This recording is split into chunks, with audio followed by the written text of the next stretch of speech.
വേനൽക്കാലത്തിൻ്റെ കടുത്ത ചൂടിലും തണുത്ത കാറ്റിൻ്റെ സ്പർശം അനുഭവിക്കാനാകുന്ന വർഷം മുഴുവൻ പച്ചപ്പിൻ്റെ ഭംഗി കൈവിടാതെ നിൽക്കുന്ന ഒരു മനോഹര മലനിര. പ്രകൃതിയുടെ സൗന്ദര്യം അതിൻ്റെ പൂർണ്ണതയിൽ കാണിച്ചു തരുന്ന ഈ സ്ഥലം ആരെയും ആദ്യ കാഴ്ചയിൽ തന്നെ ആകർഷിക്കും.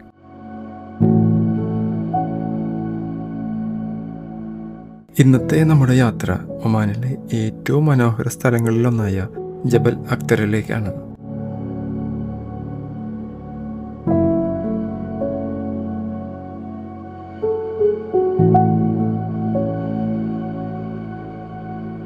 നമ്മളിപ്പോ ഈദ് ഹോളിഡേസ് ആയിട്ട് നമ്മൾ നേരെ ഒമാനിലേക്ക് പോകണം കേട്ടോ. നമ്മള് ഹത്ത ബോർഡർ വഴിയാണ് പോകാൻ പോകുന്നത്. ഈ ലോണുള്ള വണ്ടിയാണ്, അതുകൊണ്ട് പോകാൻ പറ്റുമെന്ന് അറിയില്ല. പുതിയ റൂൾസ് വന്നിട്ടുണ്ട്.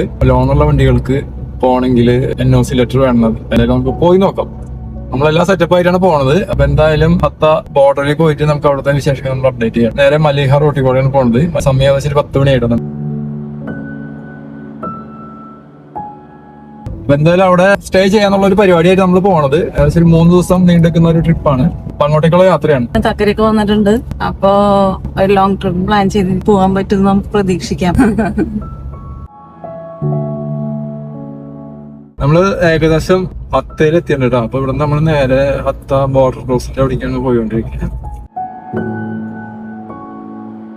നമ്മള് ഹത്ത ആ മെയിൻ ഒരു സെന്ററിലേക്ക് എത്തിയിട്ടുണ്ട്. ഇവിടെ നിന്ന് ഇനിയിപ്പോ റൈറ്റ് പോയി കഴിഞ്ഞാൽ നമുക്ക് ലേക്ക്, അതേപോലെ ഡാം, ഹെറിറ്റേജ് വില്ലേജ് ഏരിയയിലേക്ക് പോകാം. സ്ട്രൈറ്റ് പോയി കഴിഞ്ഞാൽ ബോർഡർ ക്രോസിംഗിലേക്കാണ് കേട്ടോ. അപ്പൊ അതുകൊണ്ട് നമ്മള് സ്ട്രൈറ്റ് പോവാണ്. ഹത്തയില് വേറെ നമ്മള് എക്സ്പ്ലോർ ചെയ്യുന്നില്ല. ഹത്തല നേരെ ഇനി ബോർഡർ ക്രോസിംഗിന്റെ അടിക്കുക.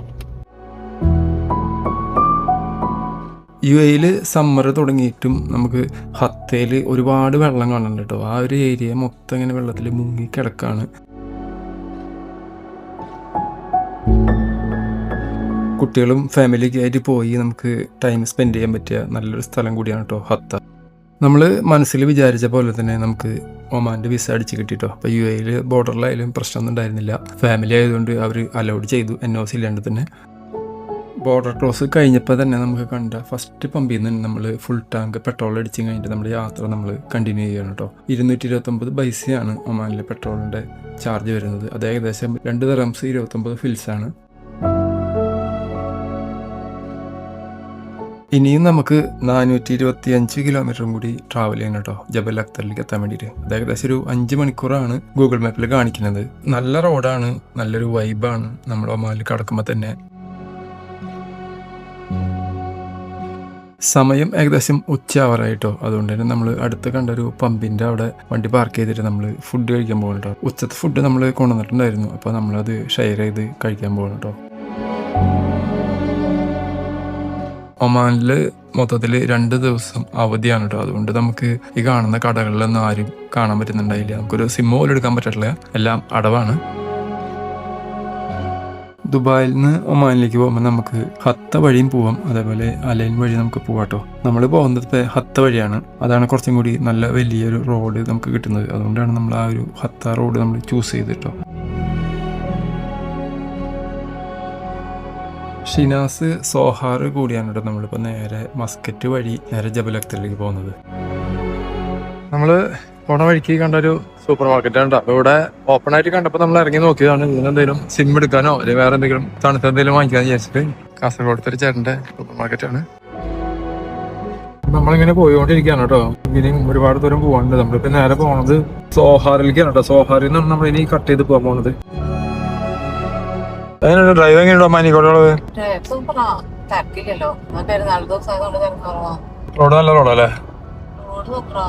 കാര്യമായിട്ട് വണ്ടികളില്ല, അങ്ങനെ വേറെ പ്രശ്നങ്ങളോ കാര്യങ്ങളൊന്നുമില്ല. പെരുന്നാൾ ഹോളിഡേയ്സിൽ ഒമാനിൽ ഒരു കടകളും തുറക്കുന്നില്ല കേട്ടോ. വലിയ വലിയ ഷോപ്പിംഗ് മാളല്ലാണ്ട് ചെറിയ ചെറിയ ഷോപ്പുകളൊന്നും തുറക്കുന്നില്ല. അതുകൊണ്ട് നമ്മൾ ഇത്ര നേരം അന്വേഷിച്ചിട്ട് നമുക്ക് സിമ്മോ കാര്യങ്ങളോ ഒന്നും കിട്ടിയില്ല. അതുകൊണ്ട് ഇങ്ങനെയുള്ള പബ്ലിക് ഹോളിഡേയിൽ വരുന്ന ആൾക്കാരെല്ലാം ഒന്ന് കയ്യിൽ കരുതിയിട്ട് വേണം വരാൻ വേണ്ടിയിട്ട്. അല്ലെങ്കിൽ ഇങ്ങനെ കുറച്ച് ബുദ്ധിമുട്ടുകൾ ഇവിടെ നമുക്ക് ഫേസ് ചെയ്യേണ്ടി വരും കേട്ടോ. ഒമാന്റെ തലസ്ഥാനമായ മസ്കറ്റിന് ആയിരക്കണക്കിന് വർഷങ്ങളുടെ ചരിത്രമുണ്ട്. ഇന്ത്യ, പേർഷ്യ, ആഫ്രിക്ക തുടങ്ങിയ രാജ്യങ്ങളുമായി വ്യാപാര ബന്ധം പുലർത്തിയിരുന്ന പ്രധാന തുറമുഖ നഗരമായിരുന്നു ഇത്. 16-ാം നൂറ്റാണ്ടിൽ പോർച്ചുഗീസുകാർ ഇവിടെ കോട്ടകൾ നിർമ്മിക്കുകയും പിന്നീട് ഒമാനികൾ അവ തിരിച്ചു പിടിക്കുകയും ചെയ്തു. മസ്കറ്റിന്റെ മറ്റൊരു പ്രത്യേകത ആകാശം തൊടുന്ന കെട്ടിടങ്ങൾക്ക് പകരം പരമ്പരാഗത ശൈലിയിലുള്ള വെള്ള നിറമുള്ള കെട്ടിടങ്ങളാണ് നഗരത്തിന്റെ ഭംഗി വർദ്ധിപ്പിക്കുന്നത്. അപ്പൊ നമ്മളിങ്ങനെ മസ്കറ്റ് എത്തിയിട്ടുണ്ട് കേട്ടോ. മസ്കറ്റില് സീബ ഏരിയയിലാണ് നമ്മൾ എത്തിയത്. അപ്പൊ നമ്മൾ നേരെ ഇപ്പൊ മസ്കറ്റ് സിറ്റി സെന്ററിൽ പോയിട്ട് അവിടെ നിന്ന് ഒരു സിം എടുക്കാൻ നോക്കും. എന്താ വെച്ചാൽ ഇവിടെയുള്ള കടകളൊക്കെ മുടക്കായതുകൊണ്ട് നമുക്ക് സിം എടുക്കുന്ന രീതി. എന്തായാലും അവിടെ പോയിട്ട് സിം എടുത്തിട്ട് പിന്നെ ജബൽ അക്തറിലേക്ക് പോകും. ഇനിയും ഏകദേശം ഒരു 2 മണിക്കൂറോളം നമുക്ക് എന്തായാലും ഇവിടുന്ന് പോകണം ജബൽ അക്തറിലേക്ക്. അപ്പൊ നമ്മള് ഇവിടെ നിന്ന് ഈ സീബ സിറ്റി സെന്ററിലാണ് കേട്ടോ. നമ്മള് സിം എടുത്തു കേട്ടോ. ഒമാൻ ടെല്ലിന്റെ സിമ്മാണ് നമ്മൾ എടുത്തത്. അപ്പൊ ഇവിടെ വന്ന് നമ്മൾ ഫുഡൊക്കെ കഴിച്ച് കുറച്ച് സാധനങ്ങൾ പർച്ചേസ് ചെയ്തിട്ട് നമ്മൾ പിന്നെ ജബൽ അക്തറിന്റെ അവിടേക്ക് കയറാൻ പോകുന്നുണ്ടോ. നമ്മള് ജബൽ അക്തർ മലയുടെ താഴ്വാരത്ത് എത്തിയിട്ടോ. അപ്പൊ അവിടുത്തെ ആ ചെക്ക് പോസ്റ്റിൽ നിന്ന് ചെക്കിംഗ് എല്ലാം കഴിഞ്ഞ് നമ്മൾ നേരെ മലയുടെ മേലേക്ക് പോയിക്കൊണ്ടിരിക്കുകയാണ് കേട്ടോ. 4 വീൽ ഡ്രൈവ് വണ്ടികൾ മാത്രമാണ് ഈ മലയുടെ മേലേക്ക് അവർ അലൗഡ് ചെയ്യുള്ളൂ.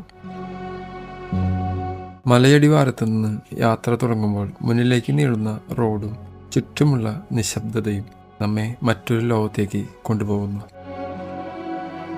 വാഹനത്തിൻ്റെ ഹെഡ്ലൈറ്റുകൾ മാത്രം വഴികാട്ടുമ്പോൾ ഓരോ വളവും പുതിയ കാഴ്ചകൾ സമ്മാനിക്കുന്നു. മുകളിലേക്ക് കയറുന്നതിനനുസരിച്ച് താഴെയുള്ള പ്രദേശങ്ങളിലെ ലൈറ്റുകൾ ചെറു നക്ഷത്രങ്ങളെ പോലെ തിളങ്ങാൻ തുടങ്ങുന്നു. ജബൽ അക്തറിന്റെ മുകളിലേക്ക് കയറും തോറും കാലാവസ്ഥയിൽ ഭയങ്കര മാറ്റം വരുന്നുണ്ട്. ആ ചൂടിൽ നിന്ന് നമ്മൾ നല്ല തണുത്ത ഒരു കാലാവസ്ഥയിലേക്കാണ് നമ്മൾ പോണേ. ഞങ്ങൾ ജബൽ അക്തറിൽ എത്തിയിട്ട് അവിടെ നൈറ്റിൽ ക്യാമ്പ് ചെയ്തിട്ടോ. നെക്സ്റ്റ് ഡേ മോർണിംഗ് സണ്ണിങ്ങനെ റൈസ് ആയിക്കൊണ്ടിരിക്കുകയാണ്.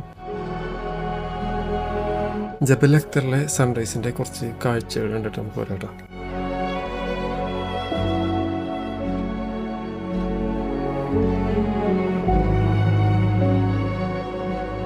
സൂര്യൻ ശരിക്കും ഉദിച്ച് ഉയർന്നു വരുമ്പോഴാണ് കേട്ടോ നമുക്ക് ഈ ജബൽ അക്തറിന്റെ യഥാർത്ഥമായിട്ടൊരു സൗന്ദര്യം നമുക്ക് കാണാൻ പറ്റുന്നത്. നമ്മള് അവിടുന്ന് വന്നു കഴിഞ്ഞാല് നമ്മള് ക്യാമ്പ് ചെയ്ത ലൊക്കേഷനാണ് ഇതാണ്. ഒരു താഴത്തേക്ക് ഒരു വഴി പോകുന്നതാണ്. അവിടെ ഒരു വില്ലേജ് ഒക്കെ ഉണ്ട്. ഇതാണ് നമ്മൾ ഈ ക്യാമ്പ് ചെയ്തതിന്റെ ഒരു അടിപൊളി ഒരു വ്യൂ വരുന്നത്. നമ്മൾ ക്യാമ്പ് ചെയ്ത ഏരിയ ആണ് കേട്ടത്. ഇവിടെ തന്നെ നമ്മളിപ്പോൾ രാവിലത്തെ ബ്രേക്ക്ഫാസ്റ്റ് ഒക്കെ ഉണ്ടാക്കി ഇവിടെ കഴിച്ചുകൊണ്ടിരിക്കുകയാണ് കേട്ടോ. ചുറ്റിൽ നോക്കുകയാണെങ്കിൽ ഭയങ്കര രസമായിട്ടുള്ള കാഴ്ചകളുണ്ട്. നല്ല വിശാലമായി കിടക്കുന്ന ഈ മലനിരകളും അതിൻ്റെ നടുക്കായിട്ടുള്ള ചെറിയ ചെറിയ വീടുകളൊക്കെ ഉള്ള ഒരു നല്ല മനോഹരമായൊരു സ്ഥലമാണ്. അതേപോലെ തന്നെ ഈ ഒരു ചെറിയ ചെറിയ പച്ചപ്പിന്റെ ഇടയ്ക്ക് ഇവിടെ ഒരു കൂട്ടം ആടുകൾ വന്നിട്ട് മേഞ്ഞുകൊണ്ടിരിക്കുന്നുണ്ടായിരുന്നു. അതിന്റെ കുറച്ച് കാഴ്ചകളൊക്കെ നമുക്ക് കാണാം കേട്ടോ. ഭയങ്കര രസമാണ് ഈ ഒരു ഏരിയ.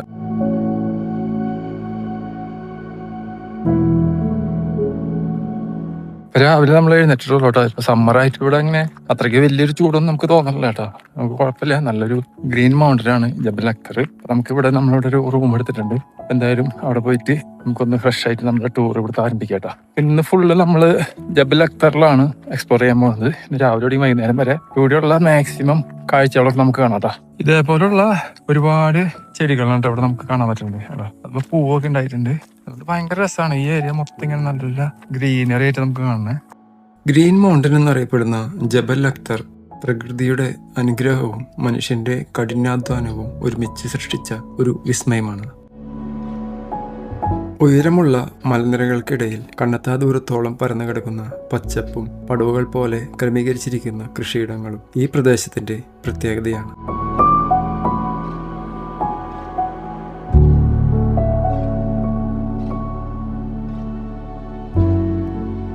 നമ്മൾ ഇവിടുത്തെ ക്യാമ്പിംഗ് എല്ലാം അവസാനിപ്പിച്ച് നമ്മൾ ബുക്ക് ചെയ്ത കോട്ടേജിലേക്ക് പോകുന്നു കേട്ടോ. നമ്മൾ ഈ ജബൽ അക്തറിന്റെ ടോപ്പിൽ വരുമ്പോൾ ഇതേപോലെ ഒരു ആംബിയൻസ് ആണ് കേട്ടോ നമുക്ക് എവിടെയും കാണാൻ പറ്റുന്നത്. ചുറ്റിലും പച്ചപ്പ് നിറഞ്ഞു കിടക്കുന്ന ഈ മലനിരകൾക്ക് നടുവിലൂടെയുള്ള ഈ ഒരു ചെറിയ റോട്ടിലൂടെയുള്ള യാത്രകൾ ഭയങ്കര രസമാണ് കേട്ടോ. ഇതേപോലുള്ള ഒരുപാട് കോട്ടേജുകൾ ഇവിടെ ഉണ്ട് കേട്ടോ. അതിൽ നമ്മൾ താമസിക്കുന്ന കോട്ടേജ് ഈ ഒരു കോട്ടേജാണ്. ഫുള്ള് ഗ്രീനറി ഒക്കെ ആയിട്ട് മൾബറിയും അതേപോലെ അനാറും ഒലിവ് മരങ്ങളൊക്കെ ഉള്ളൊരു നല്ലൊരു അടിപൊളി ഒരു കോട്ടേജാണിത്. ഫാഷൻ ഫ്രൂട്ടുകൾ ഉണ്ട് കേട്ടോ ഒരുപാട്. അനാറായാലും ഇങ്ങനെ വലുതായിട്ടില്ല കേട്ടോ, ചെറുതാണ്. അതുകൊണ്ട് നമുക്ക് പൊട്ടിച്ച് കഴിക്കാൻ പറ്റുന്ന ഒന്നുമല്ല. ഒലിവ് മരങ്ങളിലായാലും ഇതേപോലെ കായ ഉണ്ടായിട്ടുണ്ട് കേട്ടോ. പക്ഷെ അതും ചെറുതാണ്. ഒരുപാടുണ്ട് ഒലിവ്. അവിടെ എല്ലാ മരങ്ങളും കായ ആയിട്ടുണ്ട്. നമ്മൾ ജബൽ അക്തറിൽ വന്നിട്ട് താമസിക്കുന്ന ഒരു റോസ് കോട്ടേജ് എന്ന് പറയുന്ന ഒരു കോട്ടേജാണ് കേട്ടോ. നമുക്ക് കണ്ട സെപ്പറേറ്റ് കോമ്പൗണ്ട് ആണ്. അതുകൊണ്ട് നമുക്ക് കുഴപ്പമില്ല. 20 റിയാലാണ് ഒരു ദിവസത്തേക്ക് നമുക്ക് ചാർജ് ചെയ്യുന്നത്. ഇതേപോലെയുള്ള മൾബറി ഒക്കെ ഇവിടെ ഉണ്ട് കേട്ടോ. കുറേ പഴുത്തൊക്കെ ഉണ്ട്. ഇതാ അനാറ് ചെറുതാണ് കേട്ടോ, വലുതായിട്ടില്ല. ഒലിവിന്റെ മരമാണ് കേട്ടോ നമുക്ക് കാണുന്നത്. ഇവിടെ ഒരു കിച്ചൺ ഏരിയ ആണ് കേട്ടോ. ഇവിടെ നമുക്ക് കുക്ക് ചെയ്യാം. നല്ല അടിപൊളി റൂമാണ്. ഒരു കിങ് സൈസ് ബെഡാണുള്ളത്. വാഷ്റൂമൊക്കെ നല്ല നീറ്റ് ആൻഡ് ക്ലീൻ ആണ്. ഒരുപാട് ബിൽഡിങ്ങുകളുണ്ട് കേട്ടോ. ഇവിടെ ലോക്കൽസിന്റെ ഒരു ഏരിയ ആണ് നമുക്ക് കാണാൻ പറ്റുന്നത്. കണ്ട, അവരിങ്ങനെ ഹോം സ്റ്റേകൾ ഇങ്ങനെ കൊടുക്കുന്നതാണ്. അപ്പൊ ഇത് റോസ് കോട്ടേജ് എന്ന് പറയുന്ന ഒരു കോട്ടേജാണ് നമ്മുടെ. അതിന്റെ ഒരു ഇതിലാണ് നമ്മൾ താമസിക്കുന്നത്. നല്ല അടിപൊളിയാണ്. എല്ലാവരും നല്ല ഫ്രഷ് ആയി വന്ന് നമ്മൾ ടൂർ ആരംഭിക്കാൻ പോവാണ്. ഇത് അടുത്ത് തന്നെയാണ് ഈ ലൊക്കേഷനിലൊക്കെ ഉള്ളത്. അതുകൊണ്ട് അധികം ഓടാനൊന്നുമില്ല. ജബൽ അക്തറിലെ മനോഹരമായ കാഴ്ചകളും വിശേഷങ്ങളൊക്കെ ആയിട്ട് ഇനി അടുത്തൊരു എപ്പിസോഡിൽ കാണാം. ഇന്നത്തെ ഈ വീഡിയോ ഇഷ്ടപ്പെടുകയാണെങ്കിൽ ലൈക്ക് ചെയ്യുക, ഷെയർ ചെയ്യുക, സബ്സ്ക്രൈബ് ചെയ്യുക. Sand family stories.